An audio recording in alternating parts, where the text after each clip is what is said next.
నిజంగానే ప్రతిపక్షాలు మహిళా రిజర్వేషన్ బిల్లును అడ్డుకున్నాయా? 2023 సంవత్సరంలోనే ఆమోదం పొందిన మహిళా రిజర్వేషన్ బిల్లు ఎందుకు ఆగిపోయింది? దీనికి గల కారణాలు తెలుసుకుందాం. వీడియో పూర్తిగా చూడండి. 2023 సంవత్సరంలోనే బీజేపీ ప్రభుత్వం మహిళలకు 33% రిజర్వేషన్ బిల్లును ప్రవేశపెట్టింది. ఈ బిల్లుకు అన్ని ప్రతిపక్ష పార్టీలు సపోర్ట్ చేశాయి. రాష్ట్రపతి సంతకం కూడా అయింది. ఈ బిల్లు పాస్ అయింది కూడా. ఈ బిల్లు 2023 సంవత్సరంలోనే పాస్ అయింది.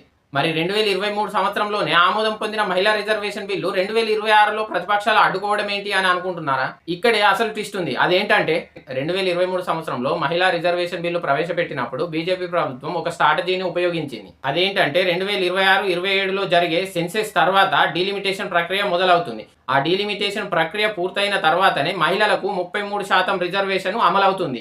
డీలిమిటేషన్ ప్రక్రియతో మహిళా రిజర్వేషన్ బిల్లును ముడిపెట్టడం వల్లనే 2024 సంవత్సరంలో జరిగినటువంటి ఎలక్షన్ లో మహిళలకు 33% రిజర్వేషన్ ను అమలు చేయలేదు. ఒకవేళ బీజేపీ ప్రభుత్వానికి మహిళలకు మేలు చేయాలనే ఉద్దేశం ఉండుంటే ఇప్పుడున్న 543 స్థానాల్లోనే మహిళలకు 33% రిజర్వేషన్ అమలు చేయొచ్చు కదా అని చెప్పేసి ప్రతిపక్షాలు అడుగుతున్నాయి.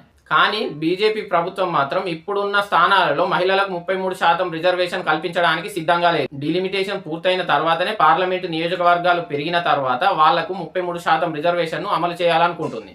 ఒకవేళ మహిళలపైన ప్రేమ ఉంటే 3 సంవత్సరాల క్రితమే అమలైనటువంటి మహిళా రిజర్వేషన్ బిల్లును ఇన్ని రోజులు ఆపిందెవరు? మొన్న ప్రతిపక్షాలు అడ్డుకున్నది మహిళా రిజర్వేషన్ బిల్లును కాదు.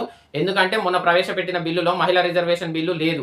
డీలిమిటేషన్ బిల్లు మరియు 131వ రాజ్యాంగ సవరణ బిల్లును మాత్రమే పెట్టాయి. దానినే ప్రతిపక్షాలు అడ్డుకున్నాయి. 3 సంవత్సరాల క్రితమే అమలైనటువంటి మహిళా రిజర్వేషన్ బిల్లు 5 రాష్ట్రాల ఎలక్షన్స్ జరుగుతున్నప్పుడే ఎందుకు గుర్తొచ్చింది బీజేపీ ప్రభుత్వానికి అని చెప్పేసి ప్రతిపక్షాలు ప్రశ్నిస్తున్నాయి. దీనిపైన మీ అభిప్రాయం ఏంటో కామెంట్ చేయండి. డీలిమిటేషన్ ప్రక్రియను ప్రతిపక్షాలు ఎందుకు అడ్డుకున్నాయి? డీలిమిటేషన్ జరగడం ద్వారా సౌత్ ఇండియాకు వచ్చే నష్టం ఏంటో నెక్స్ట్ వీడియోలో తెలుసుకుందాం.